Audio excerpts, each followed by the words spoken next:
का स्वागत करता हूँ और प्रारंभ करता हूँ। ज्ञानदार, धनदार, शानदार, कौन बनेगा करोड़पति?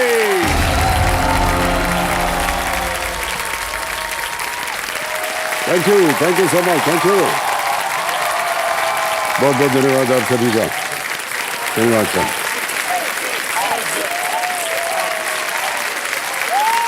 बहुत बहुत धन्यवाद आपका, बैठ जाइए। तो देवियों सज्जनों, नया साल बस 4 ही दिन दूर है और जब भी नया साल आता है तो लोग खुद से कुछ वादे करते हैं कि अगले साल हम ये करेंगे, अगले साल हम वो करेंगे। लेकिन कुछ खास लोग ऐसे भी होते हैं जो वादा तो करते हैं लेकिन खुद से नहीं बल्कि देश से। वो खास लोग वो हैं जो 24 घंटे हम सब की रक्षा करते हैं और उनका वादा होता है ये कि ऐ भारत माँ तुझे बधाई है, ऐ भारत माँ तुझे बधाई है। साल एक और गुजर गया, चेहरा समृद्धि का निखर गया, मुंह नाकामियों का उतर गया। साल एक और गुजर गया, कसम है तुझे कभी सर झुकाने न देंगे, कसम है तुझे कभी सर झुकाने न देंगे। दुश्मन की बुरी नजर तुझ तक आने न देंगे। नापाक कोशिशों पर पाक हमारा इरादा है। हम वीरों की वर्दी का यही एक वादा है। इस वर्दी पे सितारों को नहीं, हमने तेरे संस्कारों को पहना है। छोड़ दे तेरे बच्चों की फिक्र माँ, तुझसे बस हमने इतना ही कहना है। तेरे बच्चों की हिफाजत में कसम है दिन रात हम न देखेंगे।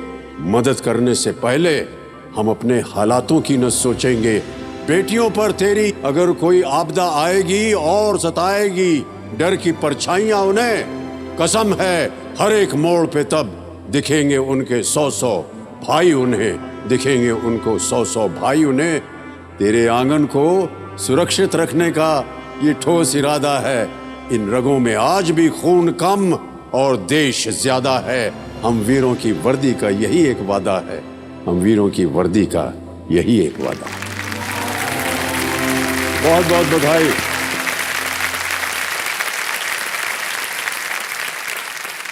देखो सज्जनों, इस देश ने न जाने ऐसे कितने वीर पुत्र हैं जो अपनी जिंदगी का एक एक पल देश के नाम कर देते हैं। और ये हमारे लिए बड़े गर्व की बात है कि केबीसी के फिनाले वीक में एक ऐसे ही भारत के वीर पुत्र यहाँ आने वाले हैं जिन्होंने देश की सबसे बड़ी पुलिस फोर्स यानी यूपी पुलिस और दुनिया की सबसे बड़ी बॉर्डर फोर्स यानी बीएसएफ को कमांड किया है। मैं चाहता हूं देवियों सज्जनों कि सम्मान भरी तालियों के साथ स्वागत किया जाए former DG BSF and DGP Assam and UP Padmashri Prakash Singh. और सुनिए, प्रकाश जी को सपोर्ट करने आ रहे हैं वो जिन्होंने अपनी कला से देश के दिल में एक खास जगह बना ली है, जिनके जीवन का एक ही मंत्र है, फिट जीवन हिट जीवन है। पद्मश्री अक्षय कुमार। जोरदार तालियों के साथ उनका स्वागत किया जाए।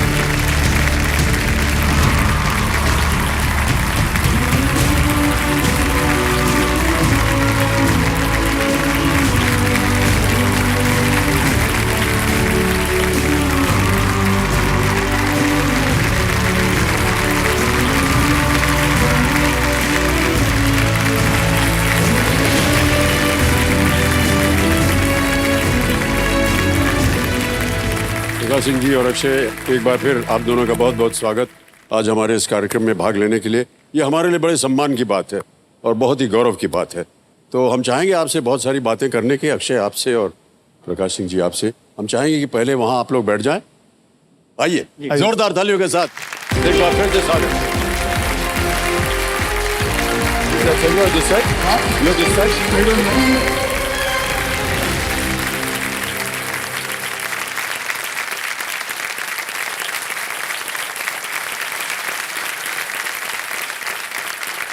प्रकाश सिंह जी और अक्षय, बहुत बहुत धन्यवाद आपका। देव संजो, ये जो वर्ष है देश के लिए बहुत ही विशेष है। भारत अपनी आज़ादी के 75 वर्ष मना रहा है और इन 75 वर्षों में हमारे देश की आर्म्ड फोर्सेस और पुलिस फोर्सेस ने देश की शांति और सुरक्षा में अपना अतुल्य योगदान दिया है। और इसके उपलक्ष्य में यदि आप कुछ कहना चाहें। देखिए, पुलिस फोर्स और आर्म फोर्सेस जो हैं ये हिंदुस्तान के लिए बहुत ही, मतलब हिंदुस्तान क्या किसी भी देश के लिए ज़रूरी है, हिंदुस्तान के लिए ख़ास तौर से ज़रूरी है। और ख़ास तौर से मैं इसलिए कह रहा हूँ कि हमारे पड़ोसी हमसे ज़रा ज़्यादा मोहब्बत करते हैं। तो चीन हमारे लिए कुछ समस्याएं खड़ी करता रहता है, पाकिस्तान समस्याएं खड़ी करता रहता है। पूर्व में बांग्लादेश ने भी बड़ी समस्या खड़ी की थी, पर अब खैर फिलहाल वो अभी नियंत्रण में है। भारत को विशेष तौर से इतने बड़े पुलिस फोर्स की ज़रूरत है क्योंकि हमारी आंतरिक सुरक्षा की समस्याएं भी बहुत गंभीर है। प्रकाश जी, मैं आपसे ये पूछना चाहूँगा कि पुलिस फोर्सेस का जो मतलब क्या क्या है उसके अंदर, मतलब कौन से यूनिट्स आते हैं? देखिए, ऐसे हिंदुस्तान में तो लॉ एंड ऑर्डर और पुलिस जो है स्टेट सब्जेक्ट है, इसलिए हर राज्य की अलग अलग पुलिस है। इसके अलावा कुछ केंद्रीय पुलिस बल है जिनको सेंट्रल आर्म पुलिस फोर्सेस कहते हैं। 3 तो सीमा की सुरक्षा के लिए बने हैं। बॉर्डर सिक्योरिटी फोर्स जो पाकिस्तान और बांग्लादेश की सीमाओं की सुरक्षा करती है। उसके अलावा एसएसबी है जो भूटान और नेपाल की सीमाओं की सुरक्षा करती है। असम राइफल्स है जो म्यांमार बॉर्डर को देखती है। अलावा उसके कुछ विशेष कार्यों के लिए अलग अलग संगठन हैं, जैसे सेंट्रल इंडस्ट्रियल सिक्योरिटी फोर्स है जो औद्योगिक प्रतिष्ठानों के और एयरपोर्ट्स की सिक्योरिटी देखती है। नेशनल सिक्योरिटी गार्ड है जो वीआईपी सिक्योरिटी और एंटी टेररिस्ट ड्यूटीज़ में आती हैं। इसके अलावा रेलवे प्रोटेक्शन फोर्स और अन्य दल है।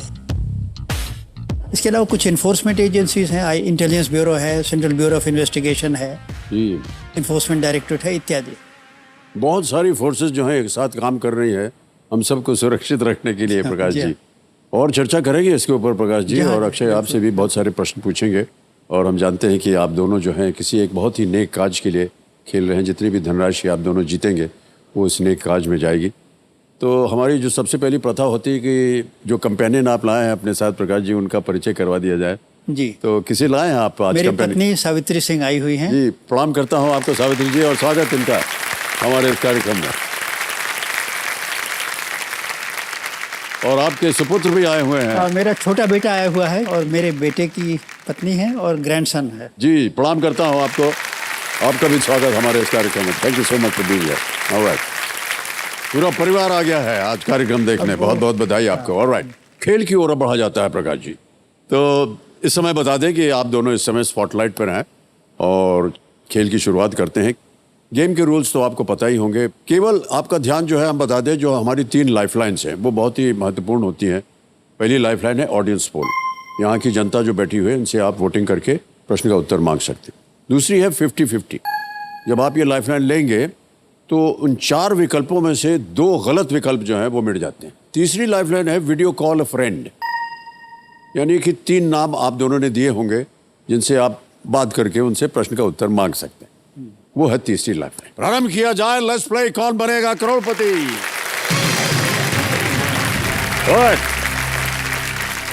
पहला प्रश्न आ रहा है आप दोनों के सामने। रेडी? पहला प्रश्न 1000 रुपए स्क्रीन के ऊपर आपके ये रहा। आमतौर पर इनमें से क्या मुंबई में सड़क किनारे मिलने वाली भुर्जी की मुख्य सामग्री होती है? Traditionally which of these is the main ingredient of roadside bhurji in Mumbai? Option सुनिए। A mango, B brinjal, C fish, D egg. आम, बैंगन, मछली या अंडा? डी बताइए। डी जी, अंडा। क्या करें इसको? लॉक कर दें। डी पे लॉक किया जाए। बिल्कुल सही जवाब दिया है। खाली बच्चा जोरदार तेरा। शायद प्रकाश जी आपको पता ना हो लेकिन अंडा भुर्जी जो है इनको मालूम होगा बहुत। अब ये बम्बई के रहने वाले नहीं, हम लोग सब ये बहुत ही प्रचलित एक पकवान है। आपने सुना भुर्जी का नाम सुना? नहीं, मैंने तो नहीं सुना था। नहीं सुना? अच्छा, ठीक है। ज्यादा करके मुंबई में होती है वो। बस 6-7 अंडा लिया, उसको फेंट दिया, जो कुछ डालना है डाल के उसको बना के फटाफट। रेसिपी भी मालूम हो गई। सर ये बहुत अच्छे कुक भी हैं। अभी धीरे धीरे इनकी बहुत सारी खूबियां निकलेंगी बाहर। ओके, और इसी तरह आगे बढ़ेंगे दूसरे प्रश्न के ऊपर। रेडी? दूसरा प्रश्न 2000 रुपए स्क्रीन के ऊपर ये रहा। इनमें से किस वस्तु पर कलाकार चित्रकारी करते हैं और जिसका उपयोग स्कूल के जूतों को बनाने में भी किया जाता है? Which of these materials on which artists paint is also commonly used to make school shoes? Option सुनिए। A paper, B canvas, C silk, D cement. कागज, कैनवस, रेशम या सीमेंट? बी कैनवस को लॉक किया जाए। बी कैनवस पे ताला लगाया जाए। बिल्कुल सही जवाब दिया आपने। कैनवस शूज तो हम सब ने स्कूल जाते हुए पहने होंगे और एक कलाकार कैनवस पे है जो पेंटिंग करता है। ऑलराइट, तो प्रकाश जी, ये जो अभी अक्षय आपसे एक सवाल पूछ रहे थे कि पुलिस फोर्स में इनकी संख्या कितनी है? पुलिस फोर्स जो राज्य की पुलिस फोर्सेस है, इनकी संख्या आज की तारीख में करीब 2 मिलियन यानी 20 लाख करीब है। जी जी, 20 लाख। स्वीकृति जो इनकी है ये करीब 26 लाख की है। और ख़ास बात यह है कि देखिए, ये स्वीकृतियाँ तो कोई 5 साल पहले हुई, कोई 10 साल पहले हुई, और तब से जनसंख्या बढ़ गई, समस्याएं और विकराल होती जा रही हैं। तो स्वीकृतियों को बराबर रिव्यू करने की ज़रूरत है। और वर्तमान में अगर शायद देखा जाए तो स्वीकृतियाँ शायद 30 लाख से ऊपर की ज़रूरत पड़ेगी हिंदुस्तान में। और मतलब कमाल की बात है, देखिए हम किस तरह की ड्यूटीज़ दे देते हैं। एक केवल एक उदाहरण दूंगा, जैसे कुंभ मेला अभी आप इलाहाबाद में हुआ था 2019 में। उसमें कहा जाता है कि 49 दिन के 49 डेज़ के पीरियड में कुल मिला के कहा जाता है, ये सरकारी फिगर है, कि करीब 24 करोड़ आदमी हिंदुस्तान के कोने कोने से आए, नहाकर चले गए। और मौनी अमावस्या के दिन जो खास बेदिंग डे होता है, जी। उस दिन अकेले केवल 5 करोड़ लोग थे। अब सोचिए, 5 करोड़ आदमी एक स्थान पर आते हैं और गंगा जी में नहाना चाहते हैं, और ज़्यादातर लोग संगम में ही नहाना चाहते हैं। जी जी। उनको कैसे चैनल करके ले आए, नहाएं, और उसके बाद नहा के उनका ऑर्डरली डिस्पर्सल करें। एक बहुत बड़ा, इट्स ट्रेमेंडस एक्सरसाइज, बहुत बड़ी अभियान है जो यूपी पुलिस करती है। इसी तरह मतलब किसी भी क्षेत्र में जाइए, माओवादियों से लड़ना हो, कश्मीर में समस्या है, नॉर्थ ईस्ट में समस्या है, और इंटर स्टेट डिस्प्यूट्स हैं, समस्याओं का अंबार है। ये कुंभ मेला की आपने बात की, और ऐसा माना जाता है जो पिछला कुंभ मेला हुआ, इसका जो मैनेजमेंट है जिसकी चर्चा आप कर रहे हैं अभी, ये अद्भुत थी सर। मैं बताऊं सर, मैं इंटरनेशनल सेमिनार्स में जाता हूं और विदेशी अधिकारियों के सामने जब मैं कुंभ मेला की भीड़ की बात करता हूं तो वो एकदम सोचते हैं कि ऐसा हो भी सकता है। पहले तो इतनी बड़ी जनसंख्या में लोग एक स्थान पे एकत्रित होकर नहाते हैं, यही बात सुन उनको बड़ी अजीब लगती। फिर इसका आप इंतजाम कैसे करते हैं? प्लानिंग तो छोड़ दीजिए, कल्पना से ही बाहर है। जी। अक्षय, आप कभी गए हैं कुंभ मेला? जी, मैं एक बार गया था। ओ, एक बार गए हैं आप? हाँ, मौका मिला था, चुपचाप चला गया था, चुपचाप जाके वापस आ गया। ये चुपचाप गए थे? क्यों, मैं चुपचाप नहीं जा सकता? नहीं जा सकते हैं सर, लेकिन आप कई जगहों पे चुपचाप जाते हो, हम नहीं जा सकते कहीं भी। नहीं, हम तब की बात कर रहे हैं जब हम स्कूल में पढ़ते थे, हम इंडस्ट्री में आए नहीं थे। लेकिन आप कब गए? जब आप इंडस्ट्री में थे? नहीं, इंडस्ट्री में नहीं। हाँ, तो दूसरी बात है। वहाँ की एनर्जी कुछ अलग हो जाती है, अलग, मतलब एक ऐसा लगता है जैसे कोई भपका आया है। बिल्कुल, जो एनर्जी लगती है सबके सब, जब बैठे होते हैं वहाँ, सब नहाते हैं, ओम नमः शिवाय, सब चिल्ला रहे हैं, चीख रहे हैं, नागाज आ रहे हैं, बहुत अच्छा वातावरण होता है। ओके, अब चलते हैं आगे इस खेल में। तीसरा प्रश्न आएगा आपके सामने, मूल्य है इसका 3000 रुपए। रेडी? तीसरा प्रश्न 3000 रुपए स्क्रीन के ऊपर ये रहा। इनमें से कौन सी राष्ट्रीयता एक मार्शल आर्ट्स फॉर्म मुए डैश का नाम पूरा करेगी? Which of these nationalities completes the name of the martial arts form Muay Dash? Option रखता हूं आपके सामने। A Korean, B Welsh, C Thai, और is it D Dutch? Korean, Welsh, Thai या डच? C Thai. C को lock कर दिया जाए। बिल्कुल सही जवाब दिया आपने। मुए थाई थाईलैंड से आया एक मार्शल आर्ट्स है जिसे थाई बॉक्सिंग भी कहा जाता है। इसमें हाथों से ही नहीं, पैरों से भी अटैक कर सकते हैं। और इनसे बेहतर और कौन होगा जो इसके बारे में इनको जानकारी हो, और इसका उदाहरण भी ये अपने सारी फिल्मों में करते हैं। अक्षय, जैसे कि सब लोग जानते हैं और मैं तो जानता ही हूँ, लेकिन हमारी जनता और हमारे जितने भी दर्शक हैं वो शायद ना जानते हो कि बहुत सी आपने क्लासेस शुरू की हुई हैं महिलाओं के लिए।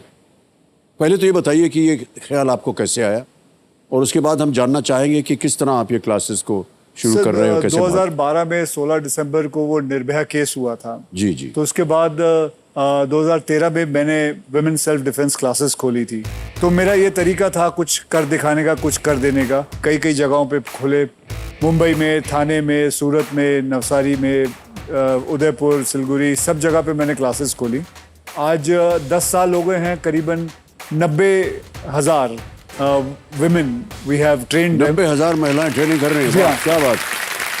And that also free of cost. बहुत अच्छी बात कही है। हमारे टूर्नामेंट्स भी होते हैं सर। मैं पूरे के पूरे इंडिया के करीबन 5,000 ब्लैक बेल्ट्स को मैं एक जगह बुलाता हूँ और उनका कंपटीशन होता है। ओह, ओके। फिर उनको सर्टिफिकेट मिला जाता है, मेडल दिया जाता है, और सर मैं उनको कैश प्राइज भी देता हूँ उनको। बिकॉज घर में जब वो चेक लेके जाते हैं घर पे अपने माँ बाप को देते हैं, तो मुझे मालूम है कि मैंने जब कंपटीशन जीता था तो मुझे भी पैसे मिले थे। तो मेरे माँ बाप ने मुझे बोला मेरे घर को कमाऊ पुत्र आया है। कमाऊ पुत्र आया है। एक चीज हम पूछना चाहेंगे, बुरा मत मानिएगा जी। तो कोई ऐसी टेक्निक आप अभी यहाँ हमको दिखा सकते हैं जो कि हमारी जितनी भी महिलाएं बैठी हैं और जितने भी दर्शक देख रहे हैं वो समझ सकें कि आप क्या सिखाते हैं उनको? हाँ, मैं जरूर बता सकता हूँ। बेसिकली जब एक लड़की का, एक औरत का सामना किसी आदमी से हो जिसके इंटेंशंस गलत हो, तो दिमाग में क्या हो जाता है, वो औरत शी फ्रीजेस। मैं जो सबसे इंपॉर्टेंट चीज जो हमारे क्लासेस में समझाता हूं कि don't freeze, that is the time when you have to be very active.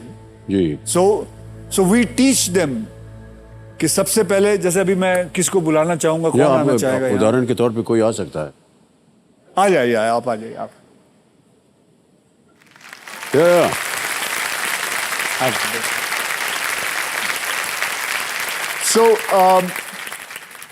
जैसे कि अभी ये रात को लड़की चल रही है, तो समझो 2 लड़के आए। अच्छा, यहां दीवार है, तो एक वहां से आया, एक यहां से आया, तो आप क्या करोगे? पकड़ लिया। तो सबसे पहले मैं आपको बताना चाहता हूं कि वैसे ना साइकोलॉजिकली आदमी क्या करता है कि ऐसे हो जाता है, तो वो दीवार की तरफ जाता है। सबसे इंपॉर्टेंट है चिल्लाना, जितना जोर से हो सके चिल्लाओ, बिकॉज जो आदमी आया है वो भी एक्चुअली डरा हुआ है। तो आप सबसे ज्यादा जरूरी है चिल्लाना, और चिल्ला के उस तरफ भागना। समझो मैं आया, आप भागो, चिल्ला के भागोगे जोर से। Ready? Ready, come come.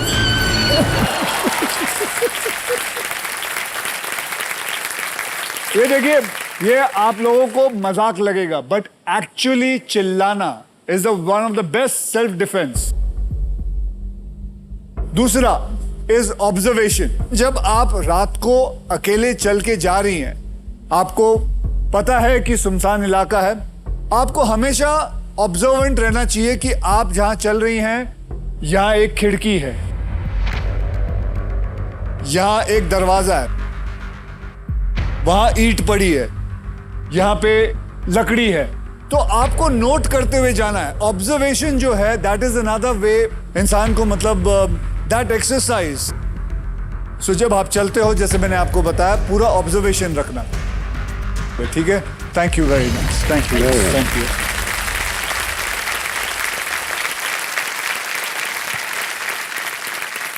Thank you so much Akshay, बहुत बहुत धन्यवाद आपका। बहुत सारी इंपॉर्टेंट चीज़ें बता दी आपने। ऑलराइट, आगे चलते हैं। प्रकाश सिंह जी और अक्षय, 3 प्रश्नों का सही उत्तर हो गया। अब आ गया है चौथा प्रश्न। रेडी? चौथा प्रश्न 5,000 रुपए आपके स्क्रीन के ऊपर ये रहा। इनमें से कौन सा नाम फिल्म निर्माता भाई अब्बास मस्तान का नाम पूरा करता है? Which of these names completes the name of the filmmaker brothers Abbas Mastan? Option सुनिए। ए बर्मा वाला, बी बाटली वाला, सी स्क्रू वाला, या डी कुआजरी वाला? सर ए बर्मा वाला लॉक। ए बर्मा वाला लॉक कर दिया जाए। बिल्कुल सही जवाब दिया आपने। अब्बास मस्तान बर्मावाला ये एक निर्देशक की जोड़ी है और जिन्होंने खिलाड़ी और बाजीगर जैसी फिल्मों का निर्देशन किया है। और अक्षय आपने भी काम किया होगा उनके साथ। बहुत सारी फिल्में उन्होंने बनाई हैं और बहुत ही सुपरहिट फिल्में बनाई हैं उन दोनों भाइयों ने। चलिए आगे चलते हैं खेल में। अब 5वां प्रश्न आएगा। ये खेल का पहला पड़ाव है। इसका मूल्य है 10,000 रुपए। रेडी? 5वां प्रश्न 10,000 रुपए आपकी स्क्रीन के ऊपर ये रहा। महाभारत में भगवान इंद्र ने अलग वेश धारण करके किसके कवच और कुंडल मांगे थे? In the Mahabharata lord Indra disguised himself and asked whom for his kavach and kundals. A. Arjun, B. Karna, C. Duryodhana या D. भीम? कर्ण। बी कर्ण को लॉक किया जाए। B. कर्ण पे ताला लगाया जाए। बिल्कुल सही उत्तर दिया आपने, बधाई।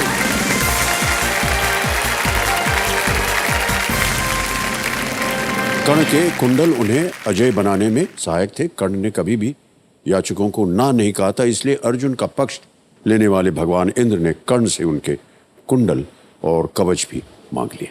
प्रकाश जी, आपसे बहुत सारी जानकारी हम जानना चाहेंगे। एक बहुत ही प्रथम भूमिका आपने निभाई है आतंकवादियों से लड़ने की, टेररिज्म के खिलाफ। जब टेररिज्म की बात आती है तो आप बता सकेंगे हमें कि बहुत सबसे ज्यादा जिसमें आपको चैलेंजिंग लगा, आपके सामने किस तरह की चुनौतियां आई भारत को लेकर? देखिए, ऐसे आतंकवाद से तो कुछ भाग्य कहिए या दुर्भाग्य कहिए जी, एक न एक क्षेत्र जहां आतंकवाद से प्रभावित थे, मेरी पोस्टिंग एक के बाद एक होती रही और मेरे जीवन के करीब 12 वर्ष ऐसे ही क्षेत्रों में मेरी नौकरी बीती। पर आतंकवाद के दृष्टि से सबसे भयंकर स्थिति का जो मुझे सामना करना पड़ा और जहां मुझे ऐसे अनुभव हुए जिसको मैं कभी ज़िंदगी भर नहीं भूल पाऊंगा, वो रहा पंजाब में। 87 to 91 का वो पीरियड ऐसा था जब पंजाब आतंकवाद की आग में जल रहा था। और अभी मैं नया बॉर्डर सिक्योरिटी फोर्स में इंडक्ट हुआ था और मैं एक जूनियर आईजी था। पर पंजाब जल्दी लोग जाने को नहीं तैयार होते और मेरी ये था कि भाई इनको जहाँ भेजोगे चले जाएंगे। तो मुझे बुला के डीजी ने कहा कि भाई हमें पंजाब में एक आईजी चाहिए और हम समझते हैं कि तुम उसके लिए उपयुक्त रहोगे। तो मैंने पंजाब के लिए हाँ कर दी। पंजाब में गया मैं 4 साल में पूरा एक संघर्ष में, पता दिन रात हमेशा बस लड़ाई ही थी। यूँ समझिए कि जब मैं बीएसएफ कैंपस जालंधर से बाहर निकलता था तो मन में हमेशा एक भावना था, एक बार ये आता था ख्याल कि मैं वापस लौटूंगा कि नहीं लौटूंगा। बहुत से लोग जिन्होंने पंजाब का आतंकवाद नहीं देखा वो उसकी गंभीरता का अंदाज भी नहीं लगा सकते। पर खैर ईश्वर की दया रही और हम लोगों ने संघर्ष करते रहे। उस समय बड़ी भारी समस्या ये थी कि पंजाब से पाकिस्तान जाते थे, वहाँ उनको ट्रेनिंग मिलती थी, फिर हथियार, रसद, गोला बारूद लेके हिंदुस्तान आते थे और यहाँ पे एक आतंक मचाते थे। ये समस्या इतनी गंभीर, मेरे ऊपर बड़ा प्रेशर पड़ रहा था कि भाई प्रकाश ये आतंकवाद कम नहीं हो रहा है। मेरे ऊपर बहुत प्रेशर पड़ा कि भाई ये तो पाकिस्तान जाना बंद करो कैसे। मैंने कहा भाई देखो, एक एक इंच पे ज़मीन पे तो बीएसएफ के जवान लग नहीं सकते, उनके हमेशा नाका के बीच में फासला होता है और रात को कब कौन किधर से निकल जाए पता नहीं चलता। फिर मैंने बहुत सोचा, मैंने कहा कि इसकी तारबंदी की जाए, फेंसिंग की जाए जी। और ये प्रस्ताव मैंने सिद्धार्थ शंकर रे थे गवर्नर, उनके सामने रखा। उन्होंने चिदम्बरम साहब के सामने रखा जो मिनिस्टर फॉर इंटरनल सिक्योरिटी थे और सबको ये बात पसंद आई कि हाँ यहाँ फेंसिंग लगाई जाए। फिर उन्होंने मुझे जिम्मेदारी दी कि फेंसिंग के डिज़ाइन बनाओ, वो CBWD से हम बनवाएंगे। हम सब लोगों ने जो बैठ के विचार विमर्श किया और फिर हम लोगों ने अपनी डिज़ाइन खुद बनाई, जो मैं बड़े गर्व से कहूँगा कि वो उस समय जो फेंस उस डिज़ाइन के अनुसार बनी वो उस समय दुनिया की सबसे अच्छी फेंस थी। शायद ये तस्वीर है हमारे पास, ये देखिए। अच्छा, ये मैं विश्वनाथ प्रताप सिंह आए थे प्राइम मिनिस्टर, उनको मैं फेंसिंग दिखा रहा हूँ क्योंकि उस समय सब लोग आते थे देखने कि आखिर क्या चीज़ खड़ी की गई है। मेरे ख्याल में उस फेंस के बनने का परिणाम ये हुआ कि एक्सफिल्ट्रेशन यानी पाकिस्तान जाना और इन्फिल्ट्रेशन हिंदुस्तान लौटना, दोनों ही ऐसा तो नहीं कि एकदम बंद हो गया, पर जहाँ अगर समझिए कि 100 होता था वहाँ 5-10 पे आ गया। तो आतंकवाद की लौ धीरे धीरे अपने आप कम होती गई और 1991 में जब मैंने पंजाब छोड़ा उस समय तक मतलब हार्डकोर टेररिस्ट की संख्या 350-400 थी, वो 100 के नीचे आ गई थी। जब 100 के नीचे आ गई तो हमने समझा कि अब हम लोग मैदान जीत जाएंगे। जी जी। मैं तो पंजाब में आतंकवाद को रोकने में जो भी मेरी भूमिका रही, उसी के लिए फिर मुझे भारत सरकार ने पद्मश्री से अलंकृत किया। अक्षय, आप कभी गए हैं LOC, लाइन ऑफ एक्शन? जी मैं गया हूँ। आप गए हुए हैं? जैसलमेर वाले हैं, दूर से देखा था मैंने। जी, तो जी, सब तैनात थे, ऊँट पे चल रहे हैं लोग, मतलब कमाल की फेंसिंग बनी हुई है। One of the best fencing is done there. Okay, चलिए खेल की ओर अब ध्यान देते हैं। प्रकाश सिंह जी, अब आ गया है छठा प्रश्न और खेल के नियमों के अनुसार अब आपको मिलेंगे 60 सेकंड प्रत्येक प्रश्न का उत्तर देने के लिए। रेडी? छठा प्रश्न, 20,000 रुपए आपके स्क्रीन के ऊपर ये रहा। ये एक ऑडियो प्रश्न है।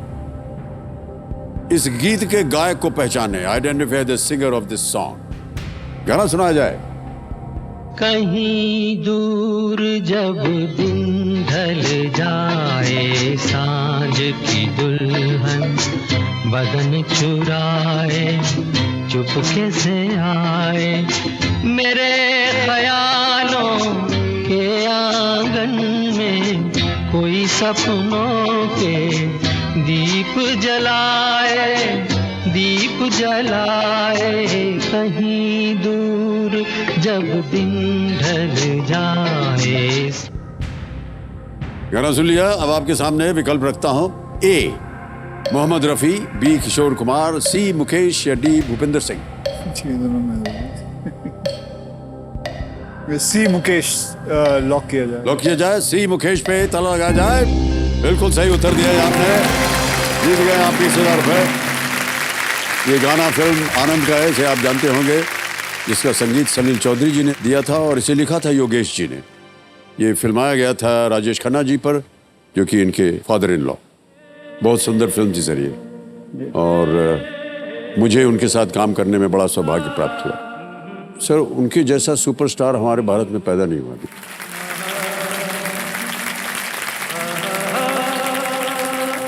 क्योंकि उनकी फैन फॉलोइंग, उनके लिए जो जिस तरह से उनके ख्याति मिली थी उनको, अद्भुत सर। ऐसी ख्याति आज तक किसी को मिली नहीं है। अक्षय, एक चीज़ हमने देखी है आपके व्यवसाय में, ख़ास तौर से जिस तरह के आप निर्णय लेते हैं कौन सी फिल्म की जाए। प्रकाश जी, आप शायद ने देखा हो इनकी फिल्में, जितने भी हाल ही में बहुत सी ऐसी फिल्में की हैं अक्षय ने, जो एक समाज के प्रति कोई एक बात हो जिसमें ये सुधार ला सकें, या कोई समाज के लिए कोई संदेश हो, उस तरह की फिल्में इन्होंने की हुई हैं। लेकिन फिल्म करने के बाद ये उस कॉज के साथ जुड़ भी जाते हैं। अक्षय, बताएंगे आप हमें कुछ इसके बारे में? ऐसा हो जाता है कि जैसे शौचालय पे मैंने फिल्म की थी, टॉयलेट एक प्रेम कथा। फिर उसके बारे में इतनी सारी जानकारियां शुरू हो जाती हैं। जब स्क्रिप्ट बना रहे होते हैं तो इतने सारे इंसिडेंट आ जाते हैं, इतने सारे लोगों से मुलाकात हो जाती है। फिर उसके बाद वो कॉज अपना लगने लग जाता है। फिर वो एक फिल्म नहीं रहती, वो ऐसा लगता है कि ये हमारे देश के साथ ऐसा हो रहा है। औरतों के लिए शौचालय नहीं है। हमारे देश में कई जगह हैं जहाँ सोचते हैं कि शौचालय नहीं होना चाहिए, घर पे नहीं होना चाहिए, बाहर जाना चाहिए। तो ये सब चीज़ें जो पता चलना शुरू हो जाती है, तो ऐसा लगता है कि यार ये एक फिल्म नहीं रही, इसके साथ मन करता है जुड़े रहो। चाहे फिर वो सैनिटरी पैड हो। सैनिटरी पैड के साथ जब पैडमैन मैंने की तो इतने सारे इंसिडेंट्स हुए जो याद रह गए। ऐसे ऐसे इंसिडेंट्स होते हैं जिनको सुन के आदमी का दिमाग एकदम गायब हो जाता है। मैं बॉम्बे की बात कर रहा हूँ। मेरी नीस के घर पे उसकी फ्रेंड आई थी रहने के लिए 2 दिन, 3-4 दिन के लिए। तो जब मतलब ऐसे बातचीत में पता चला कि बिकॉज उनके घर में एक बड़ी पूजा चल रही थी and her periods were on, so उसके माता पिता ने कहा कि बेटा तू जाके कहीं और रह ले, कि अपने फ्रेंड्स के पास रह ले। So and this I am talking about in Mumbai. So it is such a huge taboo. मैं ये कहूँ, पहले जो बात उठाई थी ना, अक्षय कैसे कॉज से जुड़ जाते हैं, इसके माने ये केवल एक्टिंग नहीं करते हैं, जो भूमिका दी जाती है उसमें जीते हैं ये, और तभी इसीलिए कॉज से जुड़ जाते हैं। ये बहुत अच्छी बात है जी। ओके, अब ध्यान आ जाए खेल के ऊपर प्रकाश सिंह जी और अक्षय कुमार। 7वां प्रश्न, 40,000 रुपए आपके स्क्रीन के ऊपर ये रहा।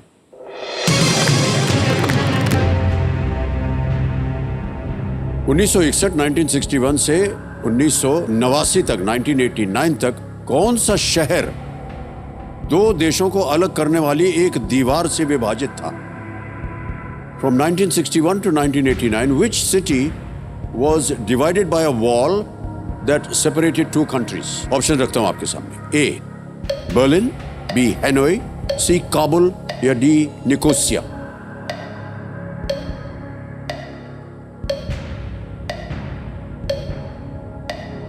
ये बर्लिन को लॉक किया जाए।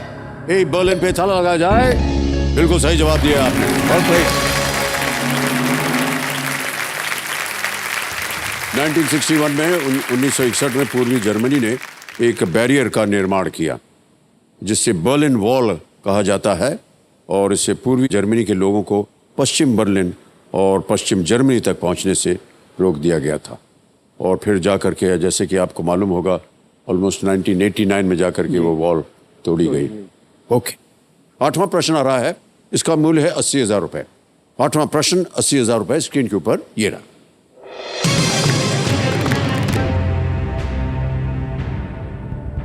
1965 में स्थापित किस अंग्रेजी रॉक बैंड के कुछ प्रचलित गाने टाइम, मनी और कंफर्टेबली नम हैं? Which English rock band formed in 1965 has hit songs like Time, Money and Comfortably Numb? Option रख रहा हूं आपके सामने। A. Led Zeppelin, B. The Rolling Stones, C. The Beatles, D. Pink Floyd। अभी बताइए। Time, money and comfortably numb। Sir, deep pink Floyd lock किया जाए। D pink Floyd sure है? जी। लगा दें ताला? जी। डी पे ताला लगाया जाए। Well played is the right answer. वाह, ये याद है, मैं सुना करता था। पिंक फ्लॉयड को सबसे अद्भुत रॉक बैंड में से एक माना जाता है। उन्होंने कई शानदार एल्बम्स दिए हैं, जैसे कि dark side of the moon, dark side of the moon, wish you were here और द वॉल। बहुत सुंदर बैंड सर। आपने लाइव कभी सुना है इनको? जी, लाइव नहीं सुना।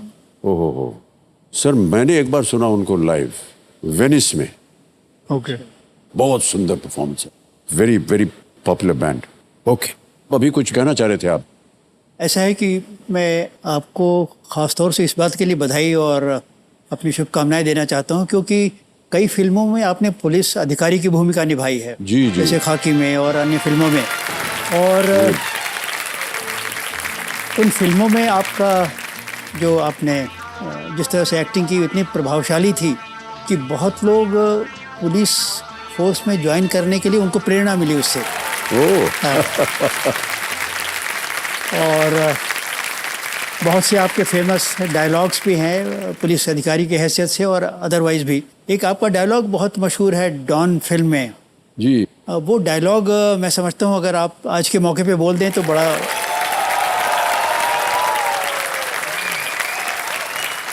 मान्यवर वो डायलॉग बोल देंगे तो पुलिस के खिलाफ जाएगा। कोई बात नहीं। डॉन को पकड़ना मुश्किल ही नहीं, नामुमकिन है।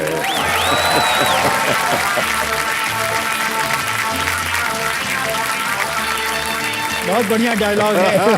आपको इसके लिए मैं बधाई देना चाहूँगा। Thank you so much sir, thank you. और पहले पुलिस पकड़ पाई हो या ना पाई हो, पर आज तो पकड़ लिया। Thank you so much sir, thank you so much Prakash ji. आइए, big hand for Prakash Singh ji. Sir, इनके पीछे तो 11 मुल्कों की पुलिस है, लेकिन कभी आप किसी के पीछे पड़े हो? आप किसी कोई डॉन के पीछे या किसी के पीछे? देखिए, डॉन के पीछे तो नहीं, पर आतंकवादियों के पीछे मैं बराबर पड़ा रहा और उसका नतीजा ये रहा कि आतंकवादी मेरे पीछे पड़ गए। हाँ। एक घटना बताऊंगा संक्षेप में ही। मैं नागालैंड में था और उन दिनों नागा विद्रोही पहले तो पाकिस्तान अपनी फौज भेजते थे वहाँ से ट्रेनिंग और हथियार लेने के लिए। बाद में जब 71 में वो आज़ाद हो गया और बांग्लादेश बन गया, तो फिर उन्होंने चीन भेजना शुरू किया। और मुझे याद है करीब एक गैंग गया था करीब 350 नागा विद्रोहियों का, यूनान प्रोविंस चाइना। और ये लोग वहाँ करीब साल भर रहे और ट्रेनिंग करके हथियार लेके बड़े सोफिस्टिकेटेड वेपन्स लेकर ये आए। आने में इतनी होशियारी की कि नागालैंड में एकदम पूरी फौज नहीं घुसी, वो कहीं से 5 आदमी घुसा दिए, कहीं से 8, कहीं से 10, इसलिए फौज और आसाम राइफल्स वगैरह इनको बॉर्डर पर नहीं इंटरसेप्ट कर पाए। पर नागालैंड में घुसने के बाद ये एक जगह हाइड आउट में अपने चले गए। अच्छा, सबको मालूम था कि नागा विद्रोही आ गए हैं और ये कहीं कैंप कर रहे हैं, पर कहाँ कैंप कर रहे हैं किसी को पता नहीं। अब भारत सरकार भी परेशान। तो वहाँ GOC 8 माउंटेन डिवीज़न कोहिमा के पास होते थे, उन्होंने मुझे बुलाया कि Prakash, I want intelligence about that. तो फिर मैंने अपने सोर्सेज को लगाया। 1 महीने में सारी जानकारी मुझको मिल गई कहाँ हैं, और फिर मैंने अपने सोर्स के द्वारा गाइड्स भी ले लिए। फिर जनरल रॉली थे उस समय 8 माउंटेन डिवीज़न, तो उन्होंने जैसे इन्फॉर्मेशन मैंने दिया, मैंने कहा सर गाइड्स भी मैं दूंगा। तो उन्होंने पूरी एक ब्रिगेड डिप्लॉय किया। तो उन्होंने कहा इसको तो मैं अटैक करूंगा। अटैक किया उन्होंने, और उस अटैक में चाइनीज़ हथियार पहली बार हमको मिले और चाइनीज़ लिटरेचर मिला। चाइनीज़ लिटरेचर मतलब चाइना में जो इन्होंने सीखा है वो सिखलाई इन्होंने, सब जो डायरीज़ में नोटेड थी चाइना में हमें क्या सिखलाई गया है वगैरह वगैरह, वो डायरीज़ मिली। और 22 नागा विद्रोहियों को भी पकड़ लिया गया। और इस घटना के बाद नागा विद्रोहियों को ये बात बड़ी खटकी कि हमारा सीक्रेट कैंप कैसे आउट हो गया, यहाँ पे फौज कैसे हमारे पास तक पहुँच गई और हमको अटैक किया। अब उन्होंने भी, उनके भी सूत्र होते हैं, उन्होंने सब पता करना शुरू किया। मालूम किया कि सब प्रकाश सिंह इसके सूत्रधार हैं। तो उन्होंने कहा अब इस आदमी को छोड़ना नहीं है। तो उन्होंने उन दिनों नागा विद्रोहियों का एक संगठन था, उसको कहते थे Naga federal government. Naga federal government के प्रेसिडेंट ने एक आहजा निकाला। आहजा माने एक आदेश। उन्होंने निकाला कि ये प्रकाश सिंह ने यहाँ इस कैंप पे हमारे पे अटैक करा था, अब he has to be disposed off. अच्छा, हमारा इंटेलिजेंस नेटवर्क ऐसा था कि उनके ये ऑर्डर इशू करने के 1 हफ्ते के अंदर हमको उसकी कॉपी मिल गई। फिर मैंने भारत सरकार को तुरंत मैसेज भेजी कि देखिए ऐसी ऐसी बात है, ये आपकी सूचनार्थ है। भारत सरकार में लोग परेशान हो गए। डायरेक्टर इंटेलिजेंस ब्यूरो ने कहा तुम पहली फ्लाइट लेके दिल्ली आओ। तो दिल्ली में गया, डायरेक्टर इंटेलिजेंस ब्यूरो के सामने इसी तरह बैठा हुआ था। उन्होंने कहा प्रकाश, इन परिस्थितियों में तुम नागालैंड वापस मत जाओ, मैं तुम्हें पोस्टिंग दे रहा हूँ, कल यहीं ज्वाइन कर लो IB हेडक्वार्टर्स में। मुझे करीब 3.5 साल हो गए थे। मैंने कहा तो सब मेरा टर्म ख़त्म होने वाला है।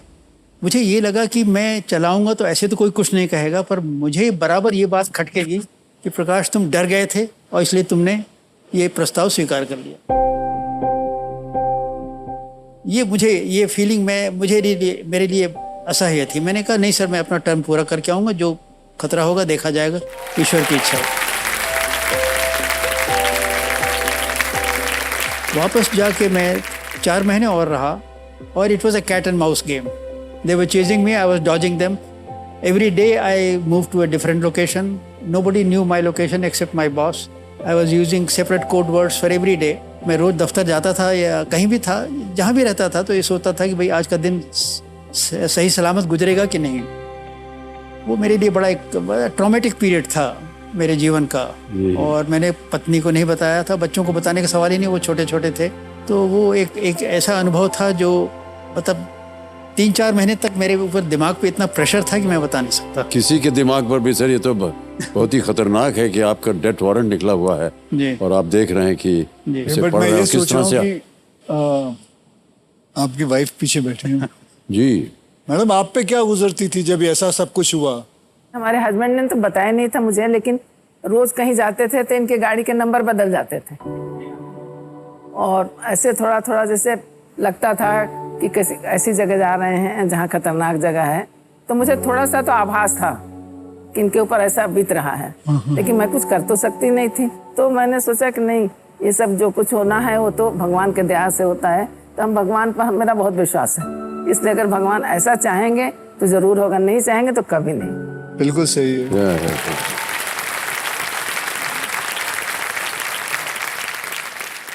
आप देश के लिए काम कर रहे हैं सर जी। और हम लोग आज यहाँ सब सुरक्षित इसलिए बैठे हैं क्योंकि आपने देश के लिए काम किया है।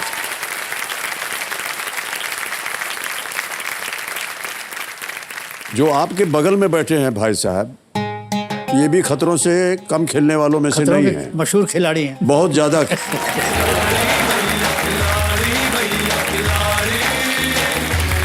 और बहुत बड़ी हमारी शिकायत रहती है। 1-2 फिल्मों में हमने इनके साथ काम किया है जहाँ पर कुछ ऐसे स्टंट्स किए हैं जहाँ आमतौर पर करना नहीं चाहिए इनको।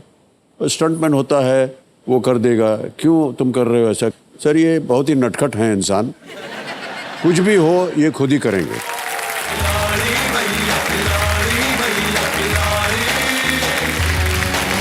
और सर एक बात बताएं, भाई साहब जहाज के ऊपर चढ़ गए थे। जहाज के ऊपर? जहाज जी। भाई साहब आप बताएंगे हमको ये कैसे किया आपने? कर लिया सर, अब नहीं करूंगा। बस उस वक्त कर लिया सर, हो गया जो हो अच्छा गया। एक बात बताइए, आपका विवाह हो चुका था उस समय? नहीं हुआ था ना?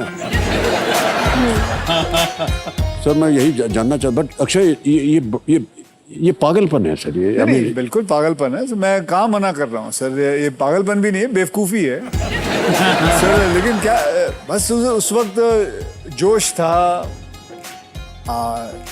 आपने भी कितने स्टंट किए? नहीं सर, हमने सब कुछ किया हुआ है, लेकिन थोड़े बहुत प्रिकॉशन के साथ हम करते हैं। यानी ज़्यादा से ज़्यादा हम हेलीकॉप्टर से लटके हैं और उसमें तार वार से बांध देते हैं, आपको बेल्ट होती है तार के साथ, और जो हेलीकॉप्टर का डंडा होता है नीचे उस पर तार लगा होता है, तो उसको पकड़े रहते हैं सर। कभी कभी क्या होता है सर, उसकी गलत चीज़ हो जाती है उसमें। हवाई जहाज जब टर्न करता है ना सर हवा में, तो जी फोर्स जो है वो 4 गुना हो जाता है जी। तो फोर्स ऑन योर बॉडी जी। तो उसने समझाया कि थोड़ा सा फोर्स ज़्यादा हो जाएगा, उसको आपको सहना पड़ेगा। ओके। और जब कभी भी आपको कोई संकट हो, आपको लगे कि तकलीफ आ रही है, तो दोनों पाँव आप ऐसे ऐसे कर लीजिएगा, ऐसे ऐसे ऐसे घुमा लीजिएगा, तो वो हमको इंडिकेशन मिलेगा कि कुछ प्रॉब्लम है, हम लैंड कर जाएंगे। सर चले तो गए हम ऊपर, और जैसे ही उसने टर्न मारा सर वो तार टूट गया। अब हम उसको अपने बल से पकड़ के लटके हैं, और ऐसे ऐसे सर न जाने कितनी बार हमने टांग हिलाया, वो पायलट हुआ सुना ही नहीं, उड़ता चला गया। तो कई बार ऐसा होता है सर कि स्टंट करने जाते हैं और हम अपनी ही गलती से गड़बड़ हो जाती है। इसीलिए मैं जानना चाहता हूँ, how did he do it without making any mistake? I mean it's impossible. पता नहीं उस वक्त कैसे हो गया, बस जय माता दी बोल बोल बोल के वहां से वहां चले गए। बेवकूफ़ी ज़रूर है, मैं ये नहीं कहूँगा आप में से कोई भी इसको कोशिश करें, बिल्कुल नहीं करनी चाहिए। हम जो भी करते हैं इसका काफ़ी प्रिकॉशन लेके करते हैं। प्लस एक जुनून था, और जैसे मैं हमेशा कहता हूँ, मैं कोई I don't call my self an actor first, I call my self a stunt man first and then an actor. And I have been doing this all my life. जैसे मैंने कहा था कि because of martial art training, because of lot of sports I have played in my life, so I've kept myself agile only all the time. लेकिन sir एक बात बताएं आपको, एक और पता नहीं अक्षय आप इसके साथ सहमत है कि नहीं, कभी कभी एक्टर्स में ये एक बात ज़रूर आती है कि चलो इसमें ख़तरा है कि चोट लग सकती है, तो बजाय इसके कि स्टंटमैन को चोट लगे हमें लग जाए, क्योंकि हमारी वजह से उसको चोट लगने वाली। Today you will be happy to know कि हमारी स्टंटमैन एसोसिएशन को everybody has been insured. हाँ, insured. They are all insured now. Alright, अब आ गया है नवा प्रश्न 1,60,000 रुपए का। नवा प्रश्न 1,60,000 रुपए स्क्रीन के ऊपर ये रहा।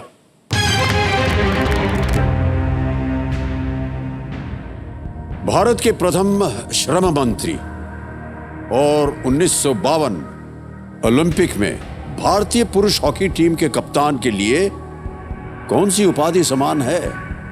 What honorific connects India's first labor minister and the captain of the Indian men's hockey team at the 1952 Olympics? Option सुनिए। A दादा, B सरदार, C बाबू या D बहादुर? बोल दे या अभी कुछ किसी से कंसर्न? नहीं कि दादा तो था नहीं, सरदार बाबू हो सकते हैं। केडी सिंह बाबू एक हिंदुस्तान के मशहूर प्लेयर थे हॉकी के। First labour minister and the captain of the Indian hockey team. And the first labour minister Babu कौन थे?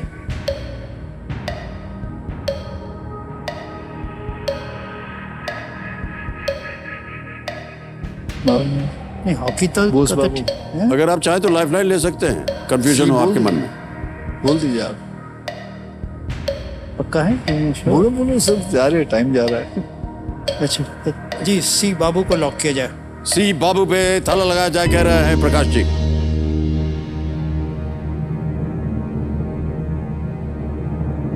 सर 3 लाइफलाइन थी आपके पास, आपने उनका उपयोग नहीं किया। लेकिन सर बाबू सही हो गया है। Well done।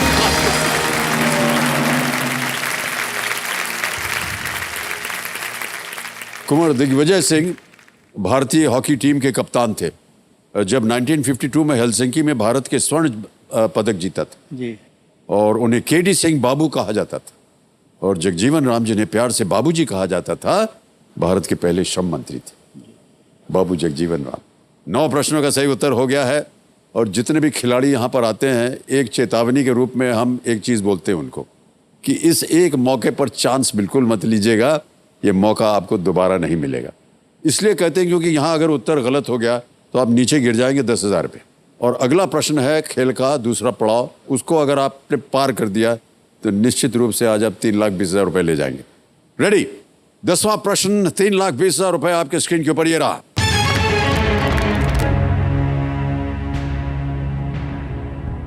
यदि आप कैम्बल बे, माउंट हैरियट या सैडल पीक राष्ट्रीय उद्यानों का दौरा कर रहे हैं तो आप किस स्थान पर होंगे? Which place would you be in if you are visiting the Campbell Bay, Mount Harriet or Saddle Peak National Parks? Options रख रहा हूं आपके सामने। A. Andaman and Nicobar, B.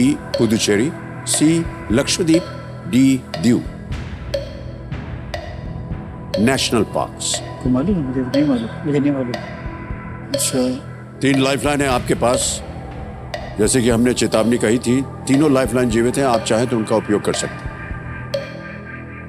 कर रहे इसे नॉट श्योर लाइफ लाइन का उपयोग कर लूँ। माउंट बे, सैडल पीक, लाइफ लाइन मांग लेते हैं। सर लाइफलाइन ले लेते हैं सर। लाइफलाइन शांत हो जाए डीजे बाबू। तीनों लाइफलाइन जीवित है, कौन सी लेंगे? Audience poll. जी। ऑडियंस पोल लेना चाह रहे हैं, इसको अंकित कर दिया जाए।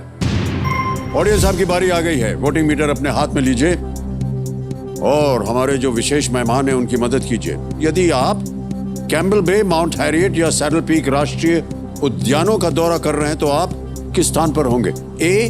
Andaman and Nicobar, B. Puducherry, C. Lakshadweep या डी. दीव। और आपका समय शुरू होता है अब। हाँ।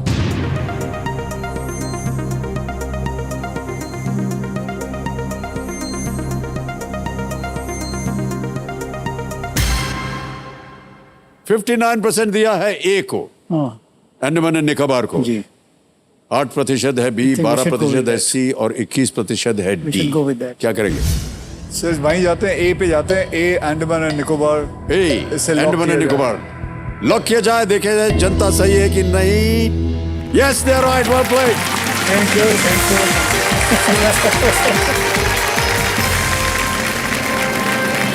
अंडमान और निकोबार द्वीप समूह में कई राष्ट्रीय उद्यान हैं जिनमें से कुछ इस क्षेत्र में देखे जाने वाले समृद्ध यानी कि नेशनल पार्क्स हैं। ओके, 10 प्रश्नों का सही उत्तर हो गया है, 3,20,000 हो गए हैं और एक चेक आता है इस समय।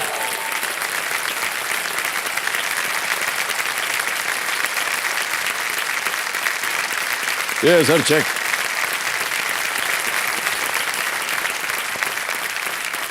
सर ये जो चेक जहां जाने वाला है इवेंचुअली उसके बारे में अभी हम बात करेंगे। तो देवियों सज्जनों, ये जो चेक है ये बनाया गया है उस काज के लिए या उस फाउंडेशंस के लिए जहां पर ये डोनेट होगा।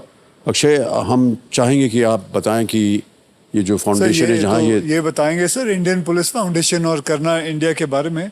जी सर प्रकाश जी आप बताएं कि देखिए, इंडियन पुलिस फाउंडेशन की स्थापना 2015 में की गई। इसलिए इंडियन पुलिस फाउंडेशन की स्थापना हुई कि पुलिस रिफॉर्म्स के बारे में जो भी कोशिशें होनी हैं, और ये कोशिशें सुप्रीम कोर्ट के ऑर्डर्स तक ही नहीं सीमित रहेंगी बल्कि उससे ज़्यादा जाएंगी। पुलिस सुधार एक बड़ा व्यापक विषय है और हम लोग कुछ न कुछ एक्टिविटीज़ करते रहते हैं। कुछ खास एक्टिविटीज़ के बारे में आपको बता दें, जैसे औरतों के खिलाफ अपराध बहुत बढ़ रहे थे। जी हाँ। तो हमने देश के करीब 6 राज्यों की राजधानियों में एक कॉन्फ्रेंसेस की, स्टेक होल्डर्स कॉन्फ्रेंसेस की, और उसमें क्राइम अगेंस्ट वुमेन कैसे कम किया जाए और कैसे उस पर नियंत्रण लाया जाए, इसके बारे में स्थानीय लोगों से बातें हुई और उसके लिए एक योजना बनी।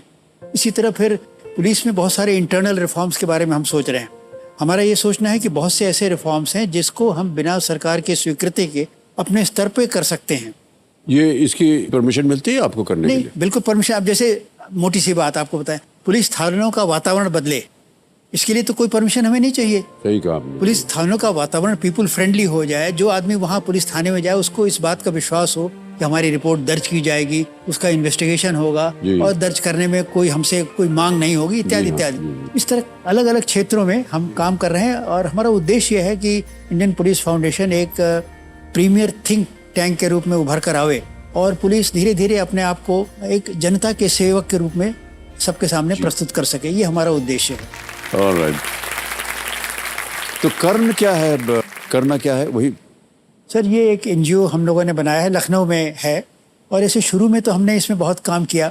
इस समय हम 2 एक्टिविटीज़ मुख्य रूप से चला रहे हैं। लखनऊ में 4 स्कूल ऐसे हैं जहाँ एकदम गरीब वर्ग के लोग बच्चों को हम लेते हैं। ऐसे बच्चे जिनके माता पिता उनको पढ़ा नहीं सकते और ट्यूशन लगा नहीं सकते। जी। भाई तुम आओ, हम तुमको ट्यूशन की मदद देंगे और 3rd क्लास से 10th क्लास तक के बच्चे जो उन्हें ट्यूशन चाहिए, एक टीचर या 2 टीचर रहते हैं, उनको पढ़ाते हैं फ्री। Oh nice. अब 2-3 चीजें इस खेल के बारे में बता दें। ये जो डीजे बाबू हैं जो समय टिक टिक करते रहते हैं, ये अब शांत हो जाएंगे। यहाँ पर हमारा जो जैकपॉट प्रश्न है, तिलिस्मी तिजोरी उसका नाम दिया हुआ है, 17वां प्रश्न 7.5 करोड़ का, उसका द्वार खुल जाता है। इसी के साथ एक और पड़ाव अब की बार रखा गया है 15वें प्रश्न पर 75 लाख का, वो भी खुल जाता है, धन अमृत पड़ाव। ऑलराइट, आगे बढ़ते हैं। अब आ रहा है आपके सामने 11वां प्रश्न, अमूल्य है इसका 6,40,000 रुपए। इस प्रश्न को खेलिएगा जरूर, ये एक लीस्ट रिस्क वाला प्रश्न है जी, क्योंकि अगर ये दुर्भाग्यवश गलत हो भी गया तो आप कुछ खोएंगे नहीं। इससे पहले जहां भी आप खेल रहे थे अगर गलत हो गया तो आप वो खो देते थे धनराशि। अभी भी आपके पास 2 लाइफलाइन बची हुई हैं, 50-50 और video call a friend. Akshay, बहुत ध्यान से खेलिएगा क्योंकि यहां से अब धीरे धीरे प्रश्न जो है थोड़े से और कठिन होते जाएंगे। जी। 11वां प्रश्न 6,40,000 रुपए स्क्रीन के ऊपर ये रहा।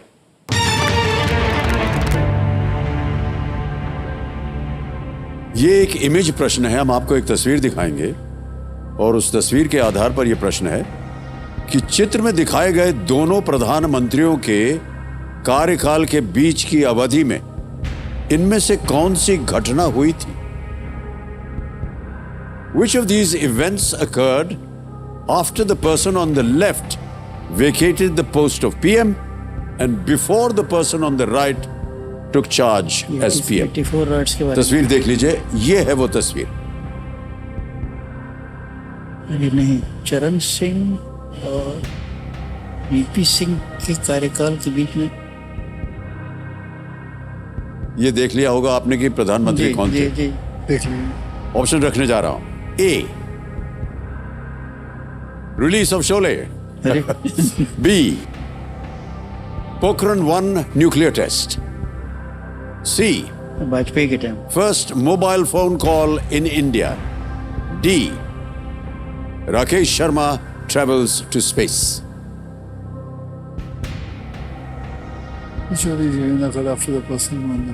शोले फिल्म रिलीज हुई, पोखरण प्रथम परमाणु परीक्षण, भारत में पहला मोबाइल कॉल, राकेश शर्मा अंतरिक्ष में गए। राकेश शर्मा भी नहीं थी, इंदिरा गांधी जी थी। सब इंदिरा गांधी जी थी। बिफोर विच तो इवेंट के बारे में पूछ रहे हैं, इंदिरा गांधी से क्या मतलब? चित्र में दिखाए गए दोनों प्रधानमंत्रियों के कार्यकाल के बीच की अवधि में एक इनमें मिनट, से कौन सी घटना हुई थी? Pokhran first nuclear test. अगर कष्ट हो रहा हो तो आपके पास अभी भी 2 लाइफलाइन है, उनका उपयोग किया जा सकता है। भारत में पहला मोबाइल कॉल, शर्मा अंतरिक्ष में गए।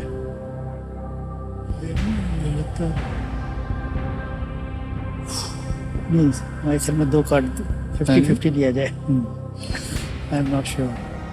ठीक है सर, 50-50 लेते हैं। 50-50 करेंगे, ऑलराइट। 50-50 लाइफलाइन को अंकित कर दिया जाए कंप्यूटर जी। और जैसा कि हमने आपको बताया था, ये लाइफलाइन लेने से जो 2 गलत विकल्प हैं वो मिट जाएंगे। मिटा दीजिए कंप्यूटर जी। सी बचा है और डी बचा है, first mobile phone call in India. D, Rakesh Sharma travels to space. यही करता। बोल दो सर, आप लकी हो, आप बोलो। I am not sure. but you have to take a risk. I have to take a risk. ये कि नहीं किसी से पूछ लें एक्सपर्ट्स। नहीं अभी छोड़ देते हैं। हाँ बोलो। बोलिए, हमें तो आई एम नॉट श्योर। मैं बोल दूँ। Sir D Rakesh Sharma travels to space. इसे लॉक कर। D Rakesh Sharma travels to space, D पे ताला लगाया जाए।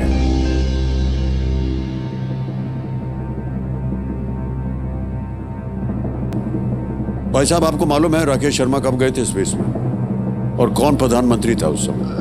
इंदिरा गांधी जी थी। इसीलिए हम पूछे थे, एक का कार्यकाल समाप्त, दूसरे का आरंभ हुआ था। बिल्कुल सही जवाब दिया आपने। चौधरी चरण सिंह बाएं तरफ 1979 से 1980 के बीच प्रधानमंत्री थे। विश्वनाथ प्रताप सिंह 1989 से 1990 के बीच प्रधानमंत्री। राकेश शर्मा 1984 में अंतरिक्ष में गए थे। ये प्रधानमंत्री श्रीमती इंदिरा गांधी के दूसरे कार्यकाल के दौरान हुआ था। शोले 1975 1975 में रिलीज हुई। भारत में पहला मोबाइल फोन या कॉल 1995 में था और पहला पोखरण परीक्षण जो था वो 1974 उसमें हुआ था। ऑलराइट, अब खेल की ओर बढ़ते हैं आगे। 12वां प्रश्न आ गया है। 12,50,000 रुपए इसका मूल्य है और वो आपकी स्क्रीन के ऊपर ये रहा।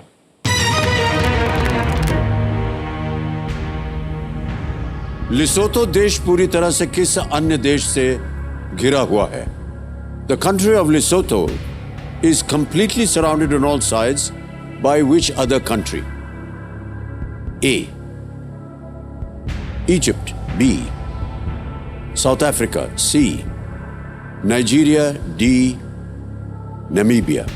मिस्र, दक्षिण अफ्रीका, नाइजीरिया या नामीबिया?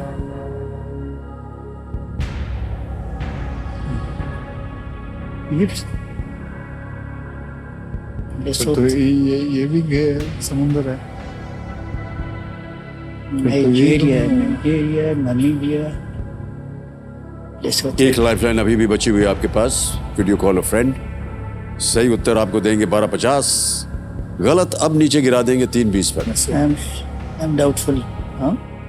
क्या चल रहा है आपके मन में? लाइफलाइन ले लीजिए। फिर आगे कुछ नहीं बचेगा। कोई बात नहीं। कोई ऑप्शन चल रहा है आपके मन में? देखिए, साउथ अफ्रीका तो एक साइड पे समुंदर है, तो मेरे हिसाब से इजिप्ट के भी एक साइड में मेडिटेरेनियन है। वो कहाँ से घेरेगा किसी को? नाइजीरिया हुआ या नाइजीरिया और नामीबिया में कोई होना चाहिए। Namibia, Nigeria, Namibia. तो ले लेते हैं सर एक।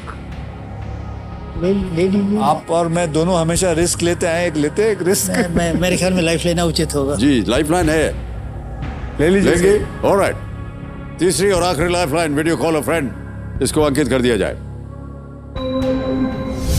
और यहां आने से पहले आपने 3 नाम दिए थे जिनसे आप बात करना चाहते थे और उनसे प्रश्न पूछना चाहते थे। वो 3 नाम ये हैं, आनंद रंगनाथन है, पंकज कुमार सिंह है और अभिनव कुमार।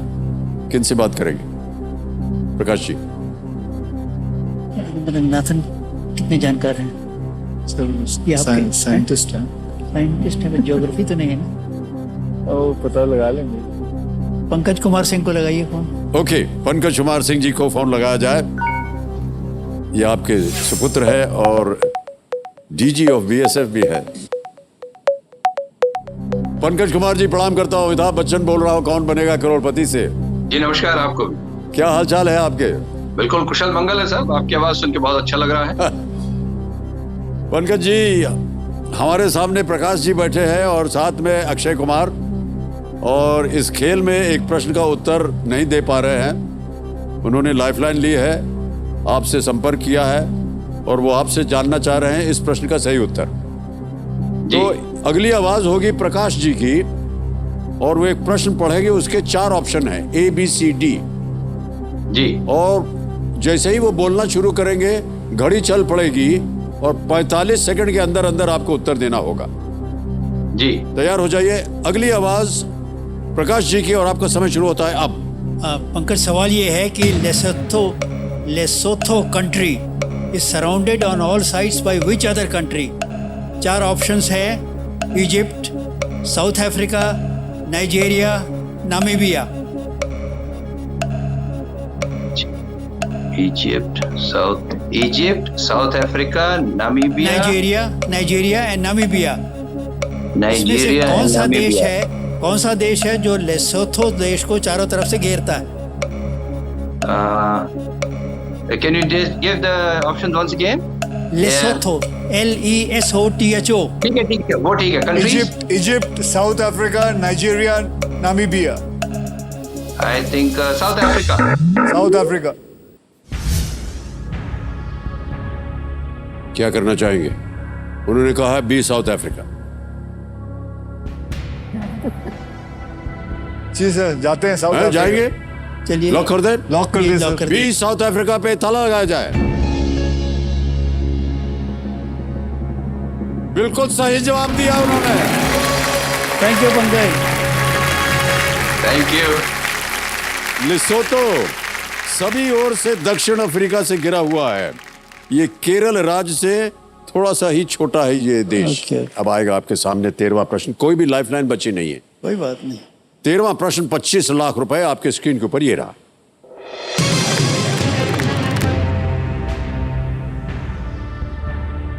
इनमें से किस ऐतिहासिक घटना के दौरान किए गए कार्यों के लिए पहला अशोक चक्र प्रदान किया गया था? For actions during which of these historical events was the first Ashok Chakra awarded? Options: A. Liberation of Goa. B. Bangladesh War. C. Siachen conflict. D. Liberation of Hyderabad. Bangladesh में गोवा की मुक्ति, हैदराबाद तो नहीं हो सकता। बांग्लादेश युद्ध, सियाचेन संघर्ष, हैदराबाद की हैदराबाद नहीं हो सकता। हैदराबाद नहीं हो सकता। सियाचिन कॉन्फ्लिक्ट नहीं हो सकती। गोवा बहुत पुरानी बात है। एक चीज और आपको बता दें, आपके पास कोई लाइफलाइन नहीं है।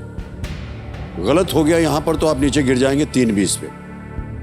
सही हो गया तो खैर 25 लाख तो आप जीत ही जाएंगे, लेकिन किसी भी समय आप गेम क्विट कर सकते हैं और 1250 आप जीत रहे हैं। सबसे पहले तो गोवा हुआ था।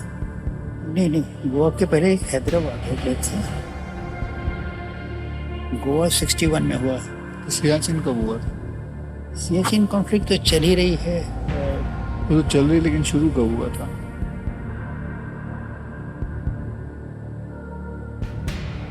सबसे पहले देखिए, बांग्लादेश तो 71 है, गोवा 61 है, तो सियाचिन और लिबरेशन ऑफ हैदराबाद ये पुराने हैं।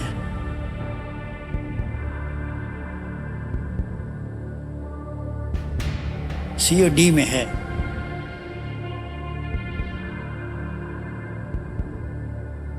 Liberation of Hyderabad police action भी हुआ आप था। बोलिए सर। 3-20 पे हम नहीं जाना चाहते। अरे लेकिन कोई बात नहीं, आप बोलिए। सियाचिन कॉन्फ्लिक्ट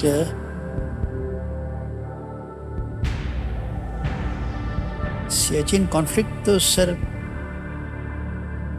काफ़ी शुरू में हो गई थी। उसका शुरुआत कब हुई थी? एक इंडियन आर्मी ऑफिसर ने जाके ही surprise the Pakistanis and captured Siachen, established Indian authority of Siachen. Liberation of Hyderabad was soon after independence. Soon after independence,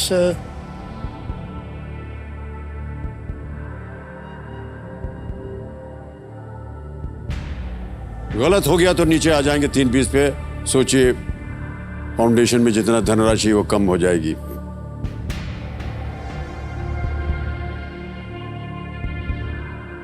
sir, liberation of Hyderabad करते हैं it sir. happened immediately after independence. It happened. हाँ, तो liberation of Hyderabad कर लेते हैं। लिबरेशन ऑफ हैदराबाद चलिए lock साहब कर लेते हैं, देखा Alright. जाएगा। हाँ, उंगली हम भी घुमाए बैठे हैं। डी लिबरेशन ऑफ हैदराबाद पे ताला लगाया जाए। सर ये सही हो गया।